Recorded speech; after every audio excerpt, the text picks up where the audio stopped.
something that Americans will have to endure. And they're enduring it because we're engaging in a war with Iran that Iran has engaged with us over the last 47 years. The American people know the kind of threat that Iran represents. They understand the degree to which Iran has spilled American blood over the last 50 years, continues to threaten Americans every day.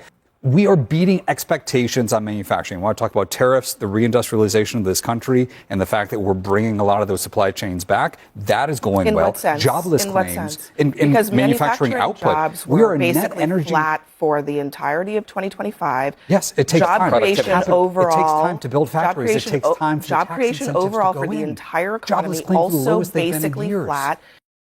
Abby Phillip goes head-to-head with Noah Rothman and Peter Meyer on Newsnight with Abby Phillip as tensions build around the Iran war, rising gas prices, and growing frustration across the country.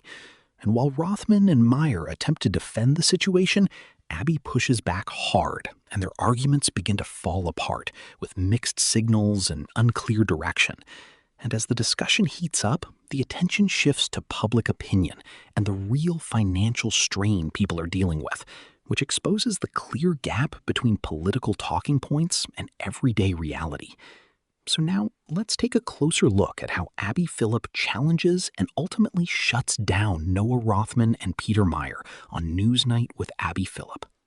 So do you think the American public wants us to support the democracy in Ukraine or our own national security? Well, I think what Kamala Harris's point, even though she's not the president, was making is that if Ukraine's democracy falls, it does jeopardize our democracy. And what if America's national security falls?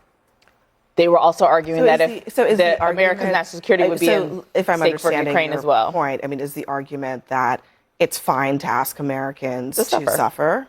I don't think we're asking Americans to suffer. What Donald Trump did not say there, as you pointed out incorrectly, was that prices are not high. He said they're not as high as we unfortunately expected them to be, knowing we were going to strike Iran. Also, the comparison stands because we're still dealing with the cost of Ukraine. That war is still going on. This is the opposite of a never-ending war. It's a few weeks of strikes, which Donald Trump, more than anyone else, wants to end as soon as possible. And he's, I think, the only one with the record of proving that he actually can lower gas prices like nobody else. Wait, so no. He did actually say in his administration has said several times, not only with tariffs, but now with gas prices, that yes, the American people should need to make sacrifices and they will feel that prices are increasing. And that has been his message. It was last year. They did not like it. You've seen his poll numbers go down.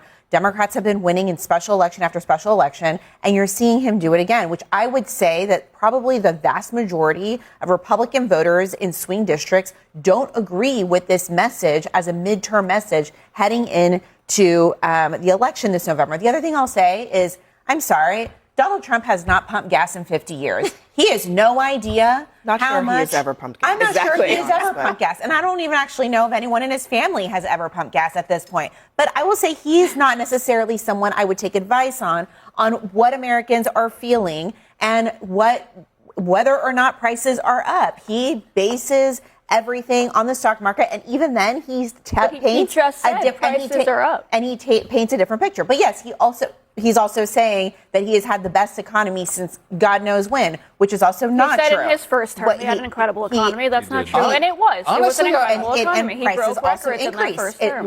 And that's the first term. But in his first year, but that's what he said. I'm just making sure we're accurate about what he said. I wish I had heard the president say, as Sheetal said, that he's asking the American people. My name is Sochi. I'm sorry. I apologize. Yeah. My fault. But I really wish I had heard him say, as you said, to the American people to bear this burden more, to enlist the American people in this national project, because it is something that Americans will have to endure. And they're enduring it because we're engaging in a war with Iran that Iran has engaged with us over the last 47 years. The American people know the kind of threat that Iran represents. They understand the degree to which Iran has spilled American blood over the last 50 years, continues to threaten Americans every day. When you watch this exchange, the main thing that stands out is how some of the points feel disconnected from what people in the U.S. are actually dealing with right now. Because the numbers show that energy costs quickly push inflation higher, especially in areas like transport and food. And when gas prices go up, the impact does not stop at the pump, but moves through the whole economy. So describing it as a small or short-term issue ignores how fast it affects working families who are already stretching their budgets. And another point that needs attention is how public opinion changes when financial pressure rises. since polls over time have shown that support for foreign conflicts drops when people feel economic stress at home. And that is not about ignoring global risks, but about focusing on stability inside the country. And history also shows that long conflicts linked with rising costs often lead to political backlash, especially in swing areas where voters react more strongly to economic shifts and policy outcomes. And at the same time, there is a real issue of trust in economic messaging, because talking about big indicators like the stock market does not always match everyday reality, as wages, living costs, and buying power tell a very different story. So when leaders play down these facts, it creates a gap between what is being said and what people are actually feeling. And that gap can turn into a bigger problem than the policy itself, because people trust their own experience more than official claims.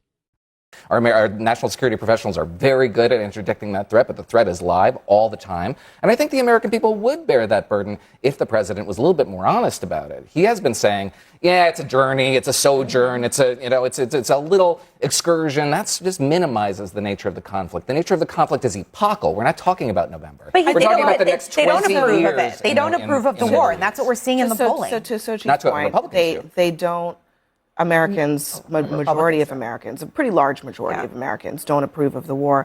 The Atlantic had an interesting story today, quoting a Trump supporter, Thomas Montoya, who voted for Trump in 2024 and now is frustrated about where things stand. He says the president is bragging about the economy, even though everyone, Montoya knows, is hurting. He promised to stop wars, but started one in Iran. And here's what Montoya says. When Trump opens his mouth, 3/4 of what he says is stories, lies. He plans to vote in the midterm elections in the fall, but he may not choose a Republican. And CBS poll from just a couple days ago, April 8th to 10th, Trump's disapproval on the economy is at 65%. His disapproval on inflation is at 69%.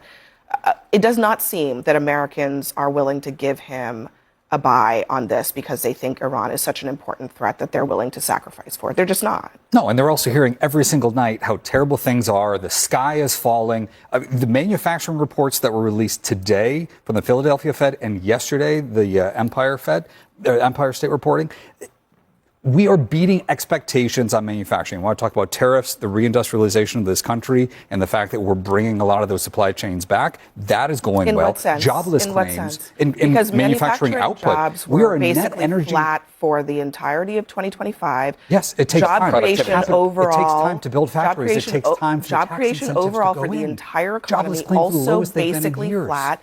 We've heard consumer spending that Scott Bessent likes to talk about, but a lot of that is coming from people who are rich.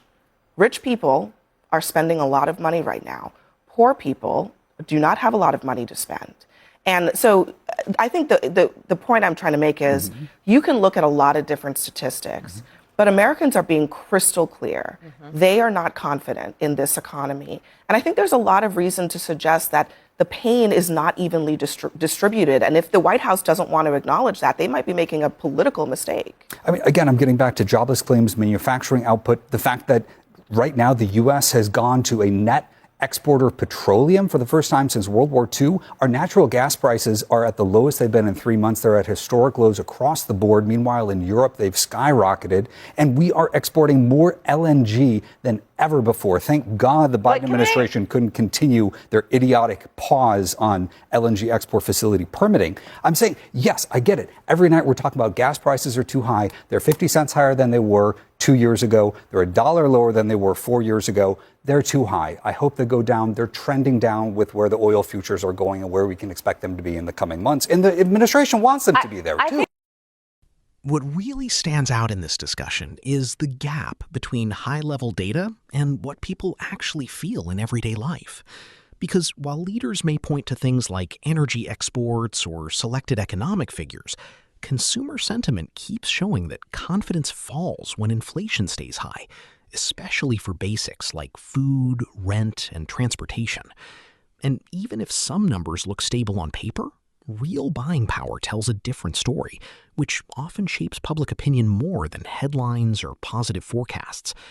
And another key point is how uneven the impact has been. since recent trends show higher income households are responsible for much of the spending, while lower and middle income groups are cutting back due to rising costs, which creates a misleading picture of economic strength because total spending may appear solid, but it is not shared equally. And history shows that when gains are concentrated at the top, frustration tends to rise, especially during times of global tension, when people are asked to take on more burden. And at the same time, support for conflicts often depends on trust and clear direction from leadership. So when messaging feels inconsistent or too optimistic compared to real experiences, support can drop quickly, as seen in past conflicts where early claims did not match what happened over time. And even if national security concerns are valid, the bigger question is whether people believe the plan is clear, necessary, and worth the cost. Because without that trust, it becomes much harder to keep both political and public support over the long run. I think the thing is that Biden had 4 years. He made some promises on the economy. Voters did not like what he was able to deliver. And so Democrats lost. And the claim is, yes, they might not be as high as they were with Biden, but Americans are still not satisfied with where they are. And so you can quote statistics about all the gas and the petroleum, but if you don't feel it today, that statistic feels like you are living. You might as well be in the Artemis right now. What is impacting how people feel? It's what they watch on TV. No. What is impacting? No. That's literally. I mean, that's literally what the Biden people said, and what they were people wrong. feel is when they go. You know, they were wrong. No, but they were wrong when gas prices were above $5. They said it was transitory. They went back to normal. And they were wrong. Because there were statistics that supported their view. GDP growth, our relative position to the rest of the world, you could argue all of those things. They were right. There were statistics that showed that our inflation was lower than the rest of the world, that we were relatively doing better than Europe and the rest of the world. They could point to statistics all day, but that ain't going to cut it when Americans are saying that's not how we What were Democrats asking us to sacrifice for in the Biden years? I mean, the notion here that this, you played that congresswoman who's all of a sudden very concerned with profligacy. Give me a break. What were they asking us to sacrifice for and inflate the economy? It was build back better. It was healthcare. It was domestic spending. All of this goes into the gaping maw of American entitlements that are utterly insatiable. This is a project to advance American freedom and national You're talking about, you're characterizing domestic spending as the gaping maw of entitlement programs. But a lot of Americans see that as where our money should be going. Yes. Just to be clear. It is where our money is going. It's where the vast majority of it goes. But many people, I think you just have to acknowledge that there are a lot of, for you, foreign wars are super important. But for a lot of Americans, and when you look at the polling, a lot of Americans say, actually, we want fewer of those. We want more spending at home. And that's actually what Donald Trump ran on. That's why this man, Thomas Montoya, is so upset. Just to respond briefly. I don't think you're wrong. I'm not using Biden as a comparison point to say, let's do what Biden did. That's what I'm trying to get you all to realize is I'm giving Republicans free advice for an era that I just lived through for the last 4 years, right? I sat on this set and gave statistics, and Americans were saying, no, no, no, and now you all are just switching the seat. What I'm saying, I think that right now, Americans are frustrated with where prices are, and they're blaming that on Republicans. Now, the issue will Democrats present a winning case on what they can do better? Now, if they go backwards, I won't think they will. There's another side to this polling, very briefly. Everybody's against the war, right? But if you go to CBS News polling and you look at YouGov CBS and they say what they want from this war, and it's an 80-20 proposition. They want freedom in Iran. They want Iran to stop threatening its neighbors. They want its nuclear program decimated. They want all these things from the war. They're skeptical we might get it, but they're not wholesale against the notion that we should defang Iran. I agree with that, yeah. Looking at the exchange from a wider view, the biggest issue is the gap between official numbers and what people actually experience in daily life. Because you can highlight GDP growth, compare inflation with Europe, or point to energy output, but it does not mean much if people feel the strain every time they shop for food or pay for fuel. And consumer sentiment data has often shown that how people feel about the economy does not instantly match the official figures. So when basic costs stay high, people do not feel any real improvement, no matter what the broader data suggests. And another key point is how priorities change when financial pressure increases. as polls over time have shown that Americans tend to pull back support for foreign conflicts when costs at home go up. And this is not about ignoring global risks, but about wanting a clear link between what they are giving up and what is being achieved.